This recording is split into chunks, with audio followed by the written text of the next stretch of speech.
Thank you.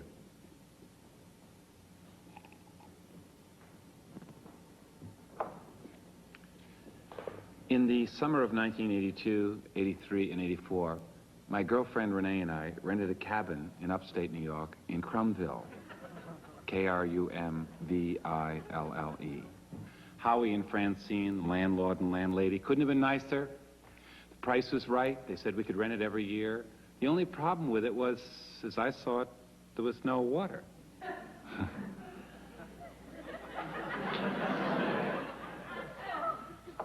So I began this search for flowing water in the neighborhood, and I came upon the Esopus River, I would call it. They call it a creek off Route 28.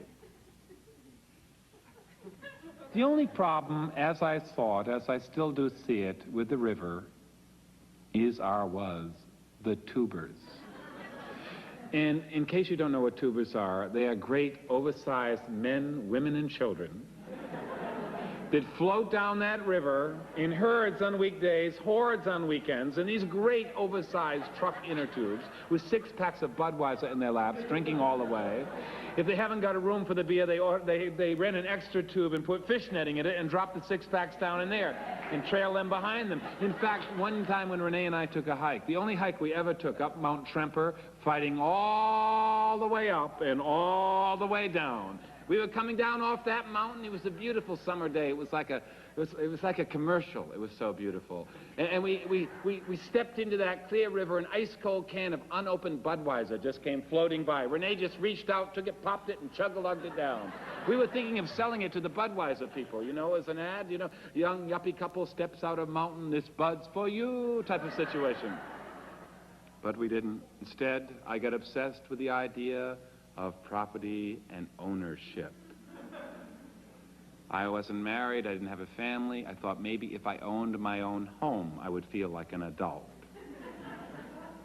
Also, I began to have these dreams of houses with rooms, recurrent dreams of houses with rooms. Like one of the houses, like a house I grew up in. I was living in a loft in Soho. I thought that's what I wanted, one big room. And now I was dreaming of houses with rooms, rooms that you go into to cook, another room you might go into to sleep, another room you might go in to read, watch television, lie down, or do nothing, and close the door behind you. Houses with rooms. And I was determined to find one and buy one. I was looking for the perfect $30,000 house.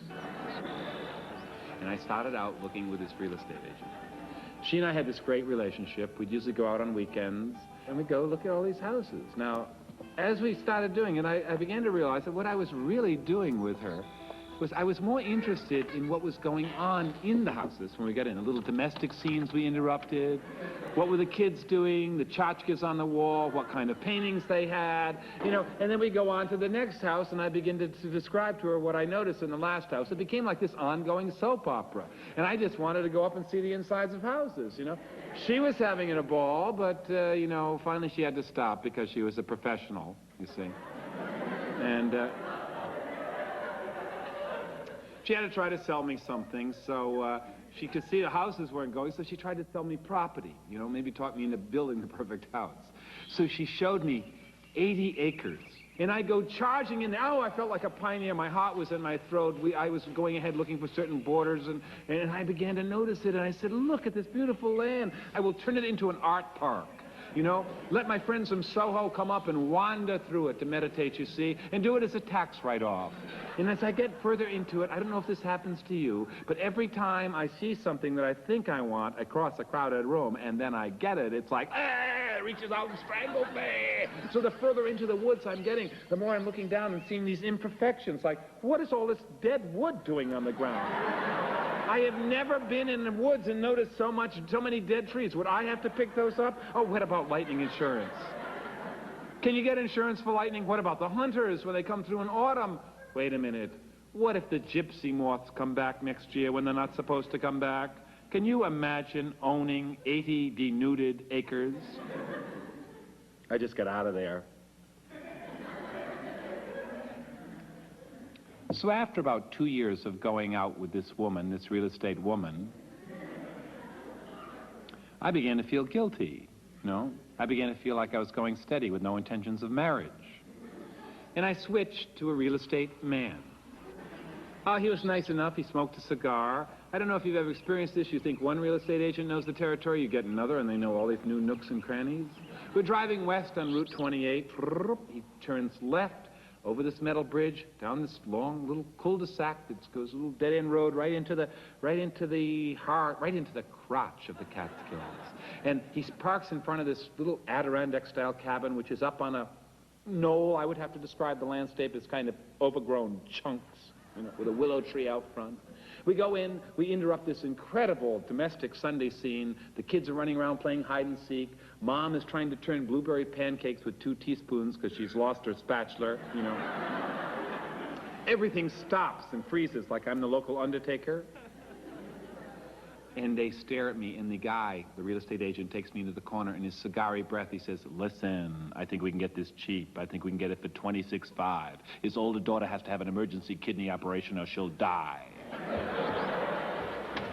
I don't want any part of that, karma. And as I'm going out, I look across and see this other little Adirondack-style cabin, and my heart goes out to it. I mean, it's like the little house that cried. I look across and see the screens are ripped, the windows are kind of ratty. I know that it hasn't been lived in a long time, and I begin heading out for it. And the real estate agent says, nope, Mr. Gray, no, back here, please. Stay away from that. And I'm going, oh, really? Why?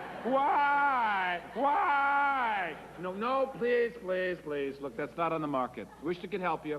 The husband and wife, I don't know, they're getting divorced, they're separating. One wants to sell 1 year, the next doesn't want to sell. They can't make up their mind it's not on the market. I'm sorry to tell you if it was.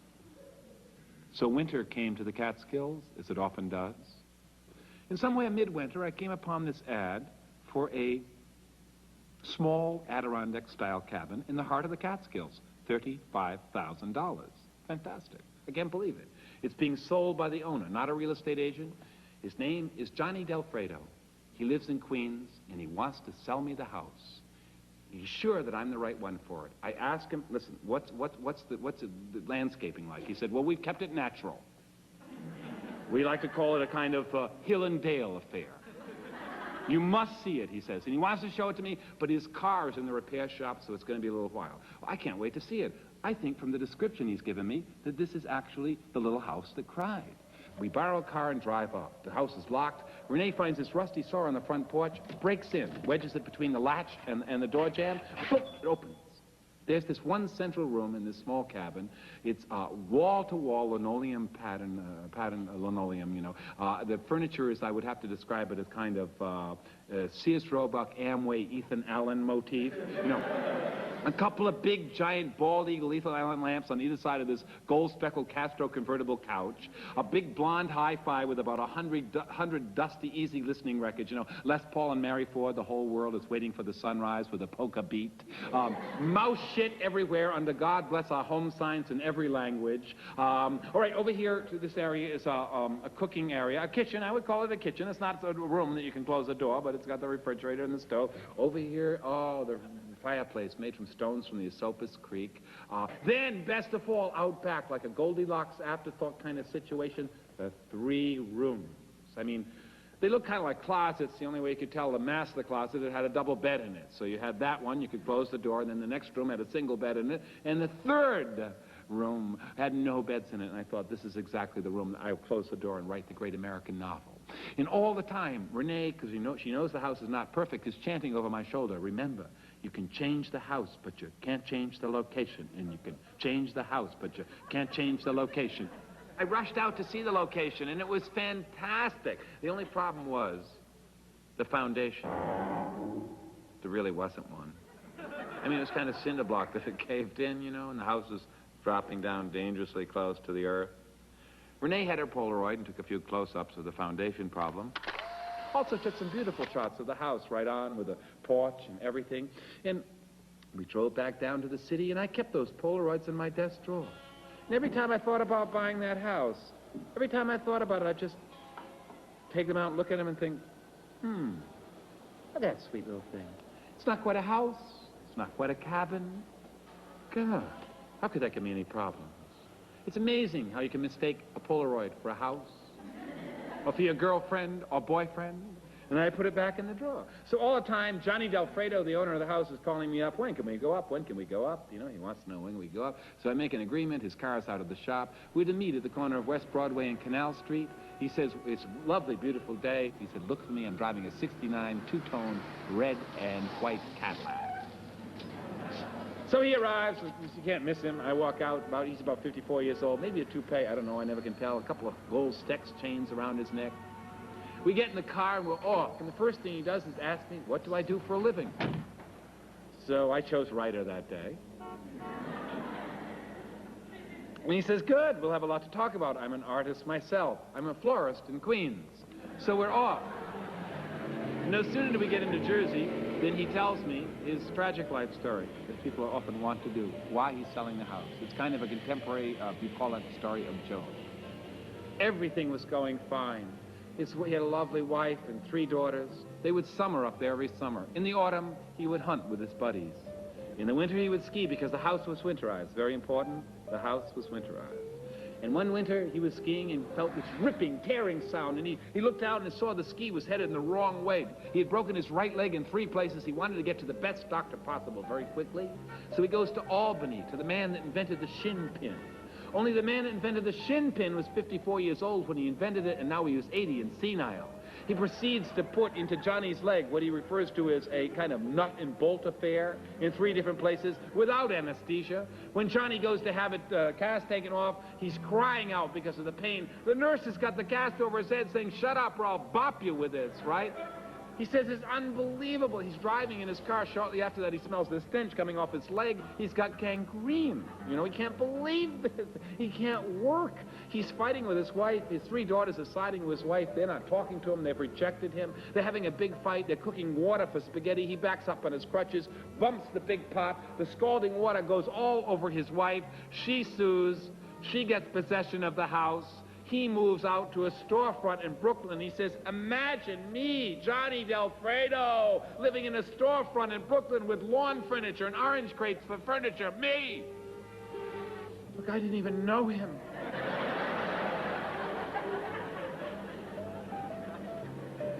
Shortly after that, he has a heart attack, and he doesn't want to spend the money on the bypass, so he's now popping heart pills and smoking true cigarettes.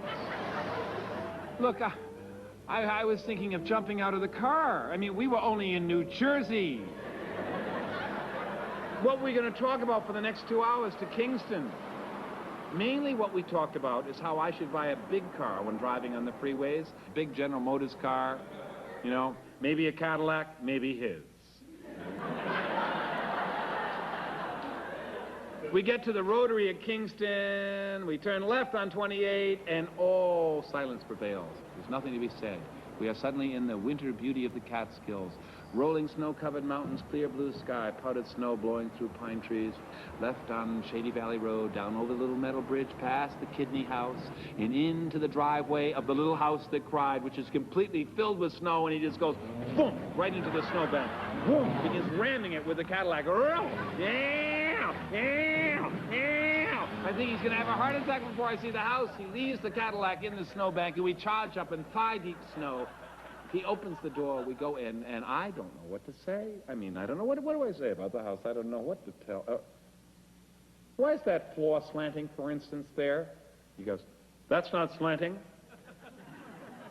And I believed him. I didn't want it to be slanting. And I said, what with the fireplace, for instance, that looks like it's sinking. It really looks like it's sinking. He goes, no, that's settled. We had a major settlement here in '58. We had a big flood come down off the mountain. The house shifted. It's settled. It's not going anywhere. I put a drainage ditch out back. Then he wants to show me all the good points of the house. First of all, the heating system. He has a furnace in the attic. Look, he throws a switch on the wall, and these 5 heating ducts on the ceiling. Heat comes out and it kind of balls and clusters up there. Then he wants to show me the water is so wonderful. He's got the best well in the area. Of course, it's not on now because it's winter, so he's got it in a thermos, the water. I assume it's not Polar Springs or something. It's good. It's damn good. Well, we're drinking the water while waiting the heat to reach the floor, you know. And all the time I can hear Renee, you know, chanting in my ear, "You can change the house, but you can't change the location." And I want to get outside in winter to see that winter location, because Johnny Delfredo has told me that the view is priceless from 2 sycamore trees down in the Indievale by the trout stream. And I rush out down the door, he behind me. I go down over Shady Valley Road, down along the Indievale, puffing and huffing, heading toward these 2 sycamore trees. I turn and see him behind me, running in thigh-deep snow. He puffing, popping heart pills, saying, "The doctor told me never to walk in deep snow again." And I get there, standing by the sycamore trees, and I look all the way down that valley. It was fantastic. It was like I wanted to buy that day for $35,000. And I turned, and there he was behind me, all watery-eyed, staring. And suddenly, my heart went out to him. I saw him as this blue-collar, working-class, contemporary King Lear. There he was, standing there, thigh-deep in the snow. All 3 of his daughters had turned against him. There he was, King Lear, standing there next to me, the fool. And I thought, how could a man that looks like this sell me a bum house? And we went for lunch on Route 28. And we begin the negotiations. I start out 27. No way, Mr. Spaulding. No way. 27, I am insulted. Don't you know that buying property is simply a matter of taking money out of one pocket and putting it into the other, and taking money out of that pocket and putting it into the other? Now, I'd heard about that, I've read about that, but I'm going to tell you something we didn't see because the snow is covering it. You have a foundation problem. I know for a fact because my girlfriend has Polaroids. Oh, that, sure. No problem. I know about that. I was going to have that fixed. I tell you what I do. I know a local guy that'll do it for $1,200. So I get back down the city. I'm thinking, maybe if he has that foundation fixed, I'll get it. I think it's good. He keeps calling to see when I want to buy it, when I want to do the closing. Renee is going, "Don't deal with this man anymore. Give up right away. I don't like the way he sounds. I don't trust him. He sounds like my father."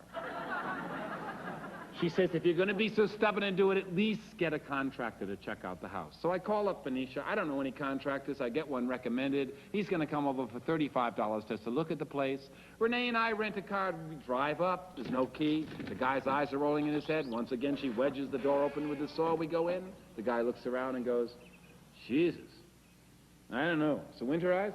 I said, "Yes, it is." "Well, what's this furnace doing up in the attic?" Christ, I don't know. Look, I know the guy's desperate. I know that for a fact. I'd offer him $26,000, and I'd insure it real well for fire, and I'd pay someone $50 to burn it down. And I got back down to New York City, and God, I kept calling up the contractor up there, Ned Perkins, to see if he'd heard from Johnny Delfredo about fixing the foundation. Ned hadn't heard anything, so I called Johnny Delfredo, got his answering machine. Johnny called Renee, got her answering machine. I called up Ned Perkins. He wasn't in. He was the weak link in the communication triangle. He had no answering machine. So we're kind of bouncing it around. Suddenly, Johnny Delfredo, the owner of the house, finds out that I've been meddling by calling Ned Perkins to try to find out if he's going to fix the foundation. And Johnny calls Renee's answering machine and leaves this unbelievable, irate, kind of quite long message. I saved the tape.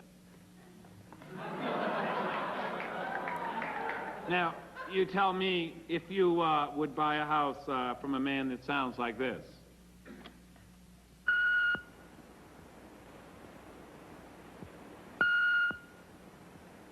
Spaulding, I received a message about Ned Perkins.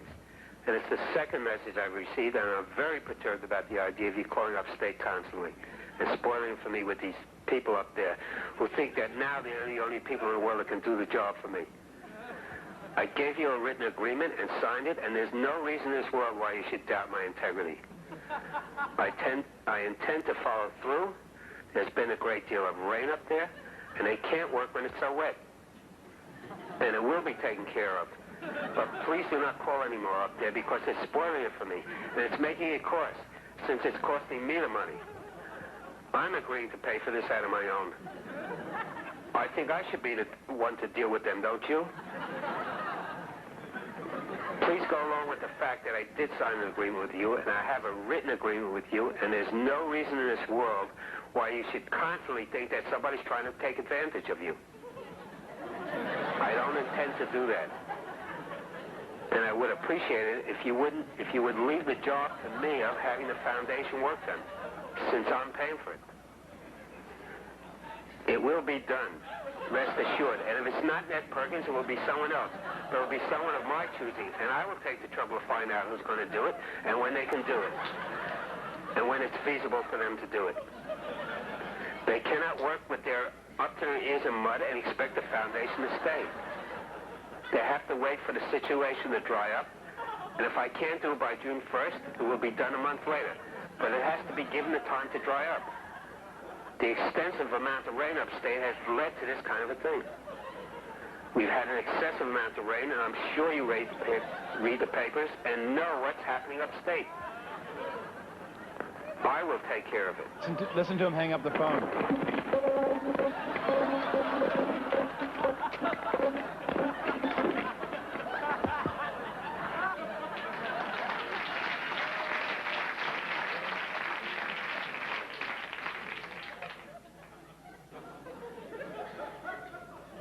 So I bought the house. And I get up there. And I sit down on that Castro convertible couch. I felt no sense of ownership. I felt someone owned the house before me. Now I owned it. And someone would own it after me. I hoped. And now it was time to make a will. Now, the first thing that I wanted to do was claim the cabin as my own, get that furniture out of there. I called Howie, my shaman friend from Crumville, to come over and help me. I began loading the furniture into a shed out back because I was sure one day it would be valuable. He said, Spald, I think a yard sale is in order. There's some furniture that just never comes into vogue. The next thing I want to do is I want to open a post office box downtown, so I'll feel a part of the town. I go down there, open a post office box. I eat downtown at Brio's, downtown Phoenicia, because my refrigerator's broken. Something's wrong with the Freon. I guess it's a leak or something. And I walk back from downtown, and by then it's night. And I realize why I've moved up there. It is so beautiful, so much wildness, so close to New York City. And I'm walking, there are no streetlights, and it's dark, and I can feel the woods breathing around me. I walk right past my house. I'm so enchanted by the dark, and I can hear the streams bubbling and the brooks flowing, and the bears thrashing, and the psychopaths coming, you know. And I get so nervous, I turn back for the house, and I see what looks like a full moon ahead, and I round the corner.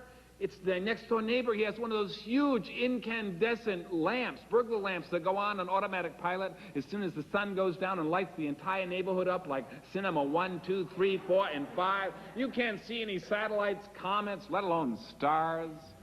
I went to bed depressed. The following day I woke up and I thought, cosmetics.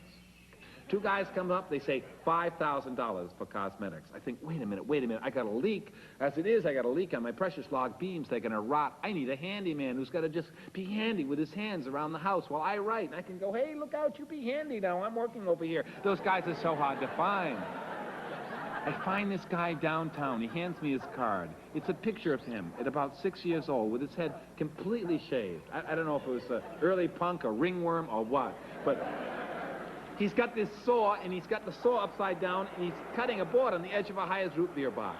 And underneath the card it says, Coot Dunbar, entrepreneur. And he comes up with a big bucket of tar, and he's swatting it on the chimney, and every time I tell him something, he can say, oh, I can grok that, oh, I can grok that, I can grok that. And he does. I say, fix my screens. He groks my screens for $100. Now I'm out on the porch. I mean, that's it. I'm out there. I'm cooking on an hibachi out on the porch. I'm drinking a lot out on the porch. I mean, it's like I bought this porch for $35,000, right, in the heart of the Catskills. I'm only going in to sleep in my bed, you know, at night, and I'm sleeping with a butcher knife by the bed because of the silence up there. Next day I wake up, I think, refrigerator day, refrigerator day. So I call up Starkey Jakes, the refrigerator man. Say, hello, Starkey. Hi. This is Mr. Gray, you know, the new homeowner up on Shady Valley Road. I think I've got a bit of a Freon problem here with my refrigerator. Oh, it's up Shady Valley Road. I'll be all about it. I'll be up there by early morning. I'll go.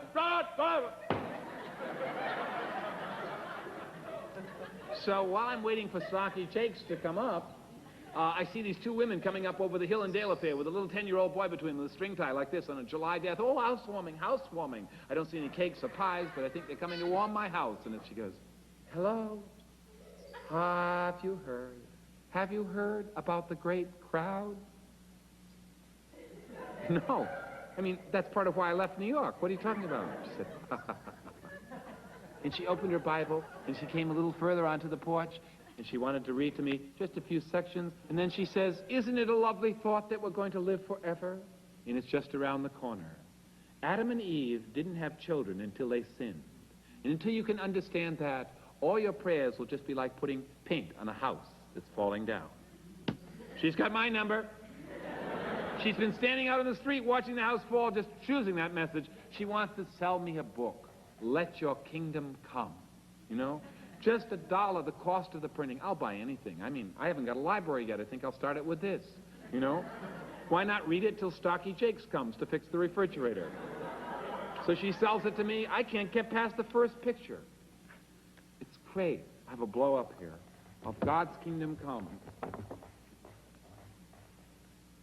Idyllic picture. Little black girl in the corner with a little purring leopard cub.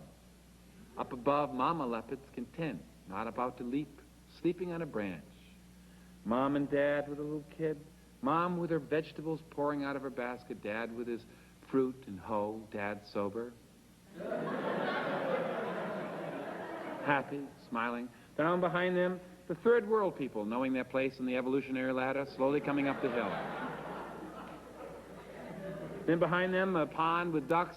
And here, way in the corner, you can barely see it, but I'm obsessed with it. Houses with perfect foundations. And I'm like, here, question for discussion. What would God's kingdom mean to you if soon it brought the conditions pictured here? Foundations. While I'm obsessing on the foundations, Starkey Jakes arrived in his pickup truck. He's got his 10-year-old kid with him. It must be summer vacation. He walks in, looks around, and says, "By cheese and crow. You didn't buy this place, did ya?" I helped build it. Hope you didn't spend more than $26. Oh, why do you know old Diefenbach? I said, no, I don't. He said, why, old Diefenbach bought this whole area. He built all these houses. Why, he walked up behind you up there on that hill and folded his arms and spread his legs and said, you know, there's a sucker born every minute.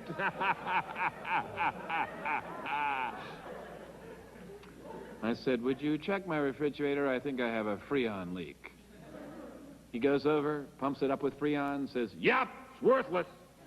Charges me $35, grabs his kid and leaves. So now I'm still eating out on the porch. I'm cooking on my hibachi, drinking a lot out on the porch. Taking it, as the Alcoholics Anonymous say, one day at a time. Next day I get up and I think, chimney day, it's chimney day, it's chimney day. So I had Jiminy Sweep, the chimney sweep, come over from Woodstock to check it out. Jiminy Sweep pulls in his pickup truck with his stovepipe hat, sticks a flashlight up my chimney and says, don't light a fire in there. Do not light a fire in there. Basically, your chimney is sinking and it's taking the house with it. You got 2 tons of rock down there, don't. You got little holes in there, flames will come out, set it on fire, don't light a fire in there. I said, but wait a minute, now I know, can I put one of those metal sleeves down through and then hitch it up to a potbelly stove so you'll see a bit? No. Don't you know? You can't put anything, can't fix anything. Can't put doors in, windows in, any kind of metal sleeve or anything like that until you fix the foundation. Don't you know? It's not the location. It's the foundation. And he leaves. Now I'm thinking, this is it. This is the only thing I have to concentrate on. I get 2 locals up there. The guys say, yeah, they can fix it. For $2,400 hand-dug job. They go down 4 feet below the frost level, jack up the house, put in new cinder block, then put gravel against it so the gravel would drain the water, it wouldn't freeze and push the cinder block, but they couldn't guarantee it. Why? Because basically the house is built on clay. So now I see this Hill and Dale affair is one great mound of clay with my house on it, slowly moving toward the trout stream on the other side of the road, and I just said, is there no way we can have a little permanence here? Yeah, well, maybe. I mean, you'd have to have a poured concrete foundation. We don't do that sort of thing. The guy to call is Franz Klinger. So I call up Franz Klinger. He comes over at sundown, folds his arms, spreads his legs, looks at the house and says, yep, we could do it. $8,000, and you've got to lose the porch. No, please, sir, I live on that porch. I live for that porch. Nope, don't be telling me my job. I've been here 30 years. You got to lose the porch. So now I'm thinking, if there's a sucker born every minute, there must be a lot more around. And I'm beginning to give up the idea of karma and beginning to think of the earth as an unjust place. And I go downtown to Ricky Riccadella, the real estate agent, to see if I can sell my house. And he says, Spalding Gray, hey, Spalding Gray, is that your real name? Whoa, with a name like that, I'd be governor of the state of New York. Where'd you get a name like that? With a name like Spalding Gray, what are you doing up there in a white trash house, sinking there and built on clay? You know, I couldn't sell that house. I live here. People come after me. You think I want to keep living here. You put 10,000 to that, maybe we can talk. Next day, it's Sunday, and I wake up in the morning, and all I can hear is Harry Belafonte singing, house built on a weak foundation will not last. Oh, no, oh, no, oh, no, oh, no, oh, no, oh, no. And I flee tearing my hair out. I don't even have a radio or a record player. I get in my van. It won't start. It's Sunday. There are no mechanics to be had. The mechanic is at Brio's eating. I call him up for $35. He'll drive up 2 miles and cross a couple of wires. He happens to have a plumber riding shotgun with him. This old guy gets out, looks at the house, and says, did you buy this place? Yes, I did it. I admit it. Oh, no, don't take no offense. I'm just wondering if it's winterized. Yes, as a matter of fact, that's one of the things I'm proud of. It has a furnace in the attic. You're shitting me. Don't you know heat rises? You got a furnace up in the attic, you got a kind of liquid fuel problem, the liquid fuel drops over the wires like that, you got a heat of no insurance at all, whether you have it in a total loss situation. It's a total loss situation. It's a total loss situation. So I'm going after every dinner, after eating on the porch, I go for my evening walk, which has basically become like a drunken weave through the neighborhood. And finally, I get the courage to go up and look at the Diefenbach colony up behind my house. All this time, I've been fantasizing that fox and deer are running loose up there. And I turn left and go up. And it's like a survivalist colony. All these other bungalows in different states of disrepair. The foundations being dug up. Hurricane fences with barbed wire on top of them, around them. Huge plastic Humpty Dumptys reclining on the front lawn. Pink flamingos. Camouflaged Jeeps. I stagger back down to my place to open another beer on the Castro convertible couch. And God, what is happening to me, I think, because I believe in karma. Not millennia of karma like the Buddhists, but earth karma. You know, what goes around comes around. You know, what you reap, you sow. Every action has a reaction. What did I do to get this reaction, you know? I'm saying, wait, am I a loser? I mean, can you become a loser late in life like getting asthma at 45? I mean, I never thought of myself as a loser. I knew I didn't have the American go-for-it spirit. I first knew I didn't have the American go-for-it spirit when I was about 8 years old. I was at camp up in Maine, and I saw this cat carrying a chipmunk in its mouth. The cat was about 15 feet away from me, and I knew that cat was going to take the chipmunk under the little cabin there and kill it and eat it. And just before the cat went under the cabin, it turned with the chipmunk in its mouth, and the chipmunk and I made absolute direct human eye-to-eye contact. And the chipmunk just went, help, you can save me if you go for it now. If you go for it, you can save me. I didn't move. Those little chipmunk's eyes still drive me to drink every day at 5.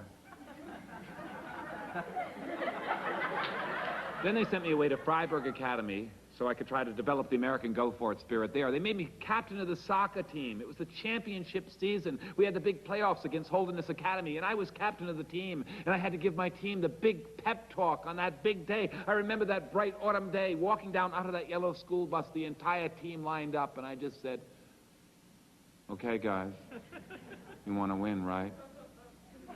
Everyone wants to win. Let's do it. Let's do it. Let's go for it. We lost.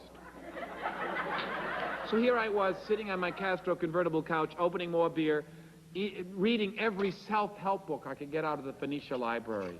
You know, The Road Less Traveled, The Age of Anxiety, The Meaning of Anxiety, I'm Okay, You're Not, Guilt Without Sex,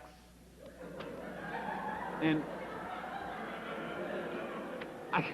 I come upon this book that stops me. Because the color of the letters are the same color as my house, and they're falling apart, just like my house. So I know this is meaningful. This book saved me, Jeremy Rifkin's Entropy, because it teaches me that it's not all my fault, because entropy is the second law of thermodynamics that says that matter and energy can only be changed in one direction, from usable to unusable, from order to chaos. I mean, Jeremy says, if you want to understand it quite simply, you can do a little experiment called the entropy experiment with a deck of cards. Just order the deck with the highest to the lowest suit. And then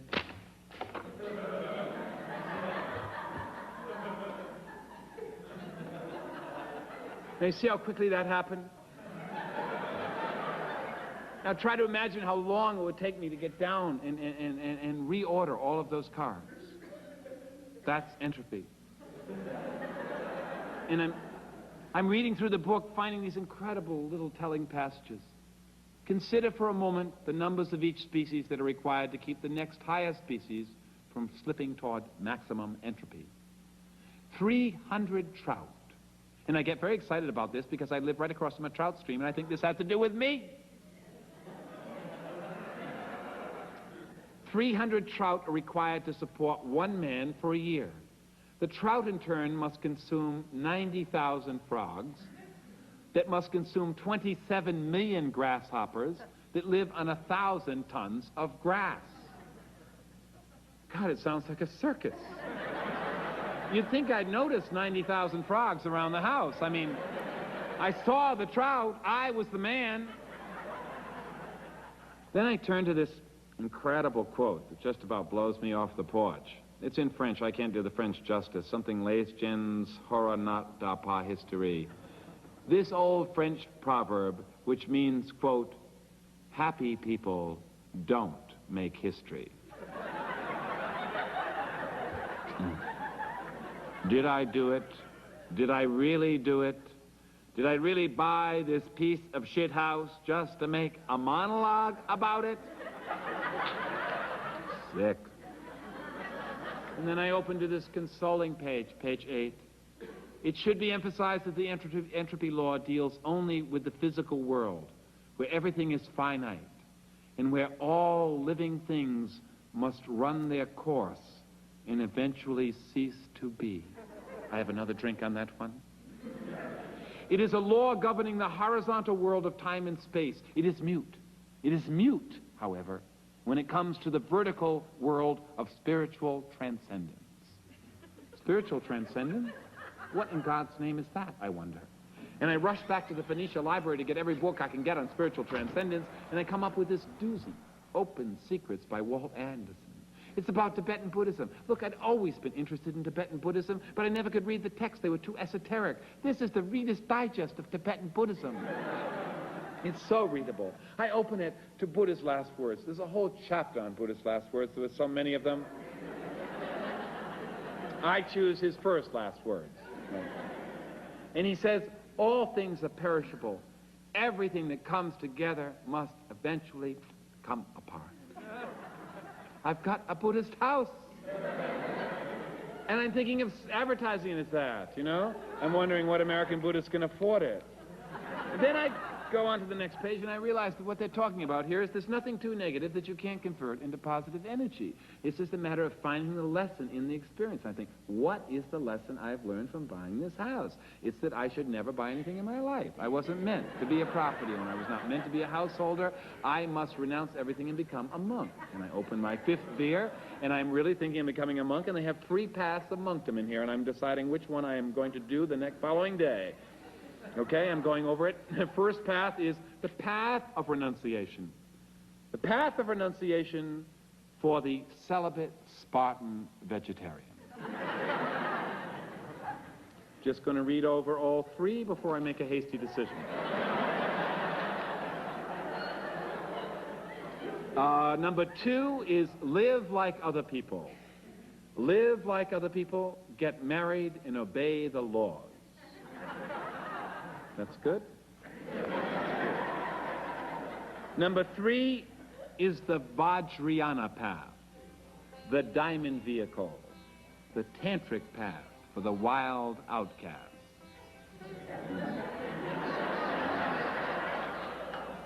Become free of lust through satisfying it. All the no-nos are praised: sex, alcohol, and meat eating. I will take half a dozen. And I'm thinking, how? How can I get in touch with someone that knows about this tantric path? And then it occurs to me, because it's right on the magazine rack, right by my toilet, those old hypnotizing eyes reaching out and taking me in, that old reprobate, Sri Bhagwan Rajneesh. I had been to see him in India when he had an ashram there in the sexiest sounding town in India, Pune. And now he had moved from Pune, India, and started Rancho Rajneesh, an ashram in Oregon about the size of the state of Rhode Island. And I was thinking of renouncing everything and going out there. A friend of mine told me that I had to get out there for the great rainbow gathering in July. She said she was out there before, and never as a woman had she ever felt free to move through a space without any fear like that. Men swinging out of trees with great erections saying, "Do you want to make love, babe? Do you want to make love? Do you want to make love?" She could say yes, no, maybe, no hassle, walk on, sweet, sweet, sweet. It was great. I pictured myself committing sexual suicide. I saw my mind going, my entire body turning into this great galloping giant Pinna, running after this dripping Cooze, running ahead of me on little high heels like Minnie Mouse. And she said it was fantastic. She said there was a couple making love in a red pop tent at night, and the entire ashram was breathing with them, and they all came together. Ha, ha, ha, ha, ha! Let your kingdom come. But at the end of the summer, Bhagwan spoke for the first time in 2 years and proclaimed that AIDS was the new plague. And I thought, those days are over. Those sweet, sweet days are over. And I burned the book. And I went back to my new Bible, Open Secrets, and I read this last quote, which is all I needed. You are perfectly welcome to pursue worldly success while on your way to enlightenment. Permission, if I ever heard it. Spiritual materialism. What was I doing thinking about renunciation? I could still be holy and do the thing I was trained to do and make money. I would go to Hollywood and be an actor. So Renee and I got a cheap ticket out to Hollywood. I got out there, no judgment. I went up for whatever my agent sent me up for, and the first thing they sent me up for was St. Elsewhere. They wanted me to play an educated Bowery bum. You know, a guy that'd been in big business and dropped out and was living in the Bowery. They asked me if I would please not eat and not shave for 5 days. Well, I said, look, I'll not shave, but I'll stop eating when I sign the contract. Next thing they send me up for, Johnny Carson's show. Fantastic. Johnny hears I'm in L.A. Wants to have his one of his reps kind of grill me first to see if I'd be good for the show. I mean, I don't have to play an educated Bowery bum. I can go on the show and be me, just talking to Johnny. And so they have to grill me first, and they're running me through 15 hours worth of monologues. The representative's taking everything down shorthand, stopping me at certain stories. He said, look, fine. You're wonderful, but you're not a very good self-editor. You keep going from light to dark. Will you just keep it light, because this isn't going to be fun. You think the Johnny Carson show is fun? No. Ed McMahon and Doc Severance are going to be over you like 2 giant American bald eagles. The rating people are going to be out there. Look, you got to have 5 questions and 5 answers. Johnny's got to know the 5 questions and the 5 answers. It's a total setup. Why don't you watch it for about a week? You do have a television, don't you? I said, well, I have access to one. Oh. Love you, love you, love you. You have access to one. So I do it. I actually rent one. But every night, just a little before the monologue or somewhere into Johnny's monologue, I just...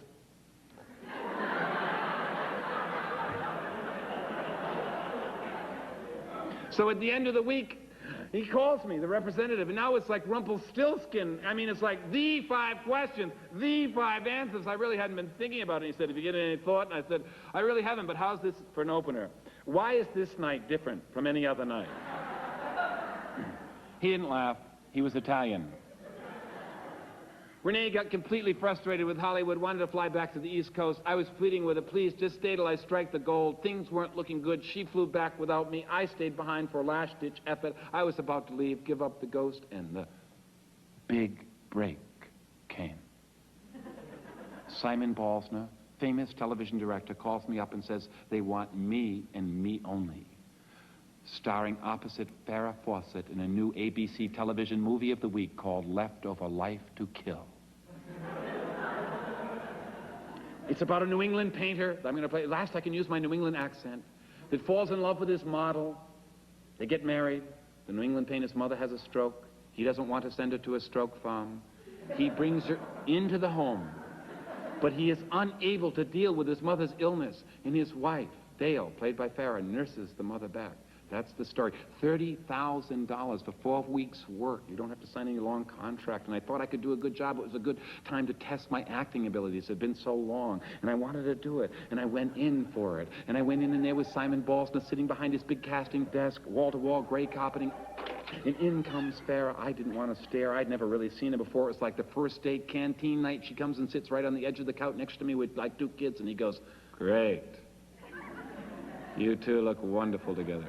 I love it when the talent first meet and you can see the chemistry going between them. Farah, you can go. Spaulding, you can stay. Now, I want you, there's no doubt in my mind, but ABC Television has to approve of you, so you have to go tomorrow and audition for the Maven of Century City. Silvio, you want to come down here, please? He calls his driver, Silvio, down. Take Spaulding over and get his physical, will you? And I passed the physical. Basically, it was a Dr. Feelgood on the corner of Hollywood and Vine. He pumps me up with a blood pressure and takes my blood pressure and sends me home. That's it. And I'm pacing now at the motel. I am so nervous. This money freaking me out. $30,000. I am so guilty about that. I'm thinking of sending away for a Peace Corps application and promise myself that I will do it immediately as soon as I do this film. Right? I'm pacing. While I'm pacing, I get a call. It's the director, Simon Balsner, on his portable phone. And he's calling in. It sounds like the transatlantic cable. Shh. Hey, big guy. Hey, I hope you're getting plenty of exercise up there. You know, there's a big basketball scene in this thing. Get out there and dribble. Get out there and get in shape. Stay off those drugs. We don't want you looking like a self-defeated schlub.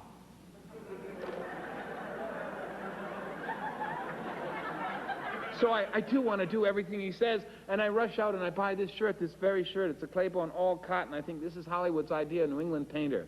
And I've got it, and it's all crisp, and I come in the next day to meet the Maven of Century City, and I'm nervously rolling and re-rolling, and in she comes. She whips through the door with this huge, gigantic designer muumuu rippling over her like a great circus tent, disguising that unimaginable flesh underneath. And she comes breezing into the room. I mean, she looks like the Duchess of California. And she goes, hello, Mr. Gray. I am the Maven of Century City. So I have to read this very crucial scene opposite the casting director. It's the scene where I have to go in and look at my mother and see her in this condition in bed, and then not be able to cope with it and come out and turn to Dale, my wife, played by Farah, who's being played by the casting director. And Simon takes me aside to give me courage and notes and says, Spaulding, please don't act with this, all right? Just don't push it at all for them. Just be neutral. Just take it from the heart. Take it from the neutral heart.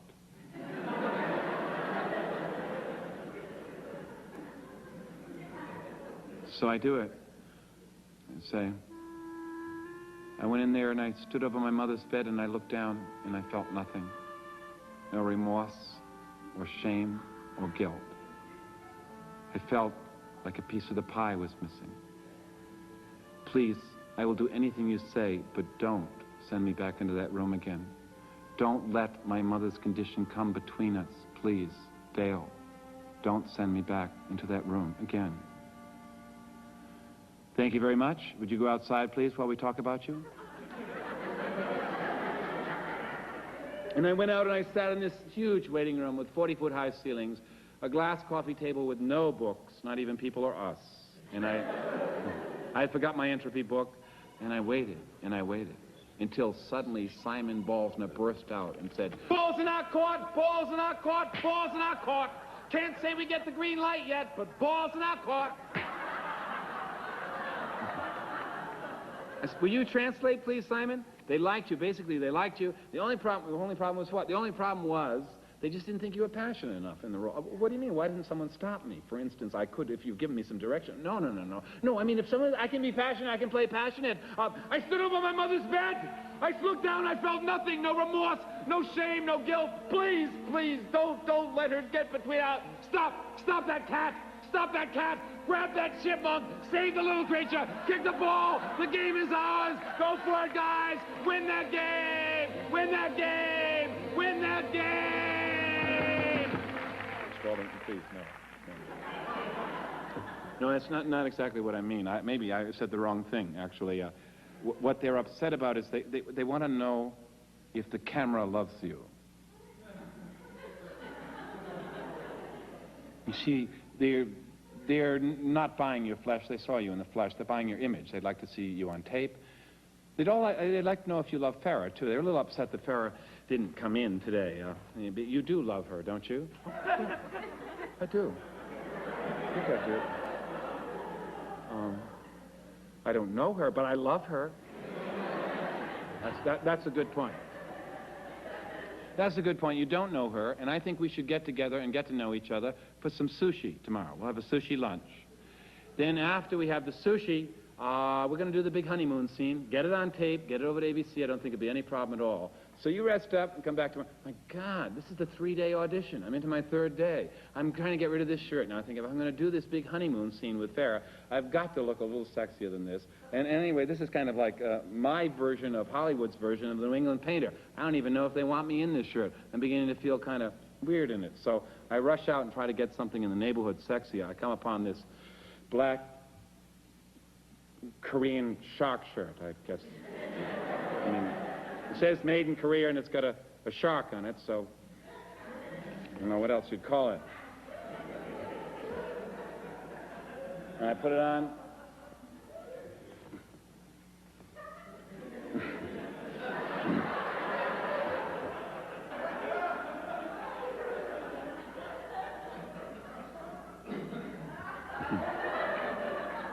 And I come into the office, and Simon says, you've gone cash. And he passes me a basketball, which he's always spinning in his lap, right at me, happens to have my name on it.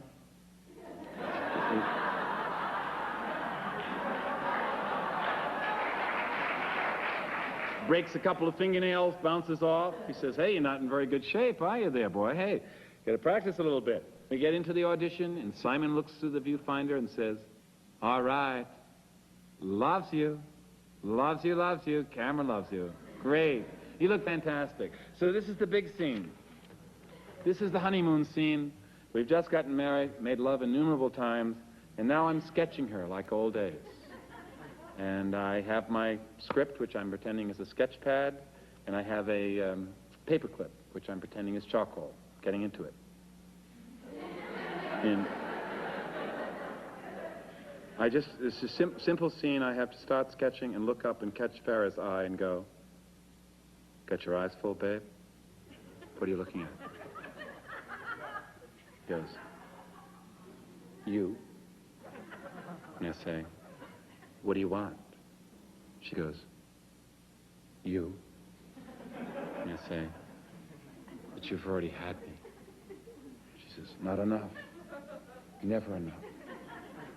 I put down the script and move right in on her and take her in my arms and sing, "A kiss is just a kiss. Ah-dee-da-da-da-dee." And that's it. That's the scene. So we start out. Simon says, "Spaulding, come here. Put down the thing. What is this with the sketching? Go for her, go for her. Don't you find her attractive?" "Yes." Right, go.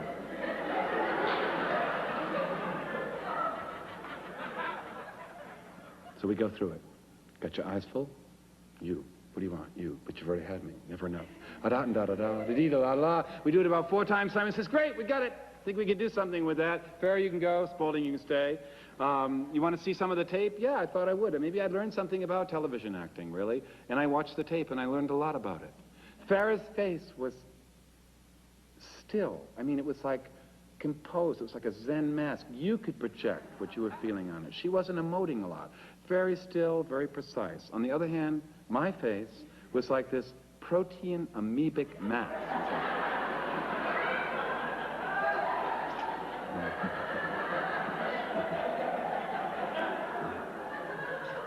But Simon said, I think we can do something with it. We're going to fly you back first class to the East Coast, Bab. You do what you have to do up there for the summer. You'll be back at the end of August. We'll do a 1-week rehearsal and go into production for September. They flew me back first class on American. I thought I was so excited. I thought I was going to crash in the Grand Canyon. We got back. It's 4th of July. Renee picks me up at Newark Airport. We drive up for the traditional opening of the house. She's cleaning up the mouse shit. I'm running around trying to get the plumber to fix the pipe because there was a leak the winter before and I just shut it off. And he's running around going, garbage! Garbage! This house is garbage! Nothing's up to code, it's garbage! And in the middle of this domestic scene, Simon Ball's Nicole's from Hollywood saying, hi, babe, hey, I hope the guy we cast in this role is as good as you. Stuff you did on that video, you could never repeat. Let me just tell you, though, you know, my mind, I want to be completely frank with you, you're rusty as an actor. And what I mean by that is, you can continue with your monologues, fine, I love them. Or you can give them up and come out here to Hollywood and start working or acting again. As far as taking directions goes, I kept playing that little section over and over again where I told you to move in on Farah and just go for it. And every time I noticed, just before you were going for it, you had this little kind of perplexed expression come right between your two eyes here, a quality that I can only describe as thinking. And until you can let that go, you see, and just go for it. All right, hey, have a good life. We'll work together one day. Bye, babe. Good. Take care. Well, I thought, gee, you know, this is no surprise. I've heard these stories before, and now I'm in the middle of one. And really, I should really count my blessings. Look at all I have to be thankful for. I've got a fantastic girlfriend, a great porch, wonderful water once the thing gets hooked up. And I went for a run down Shady Valley Road to kind of run off my anxieties and loosen up. I came back all rubbery. All I wanted was a simple glass.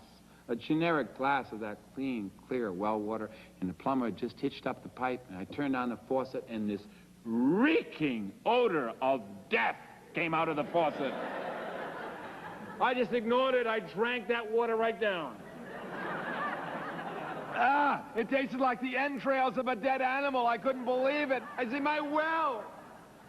I rush outside. The well isn't up to code. It's got a little cap that's sprung loose.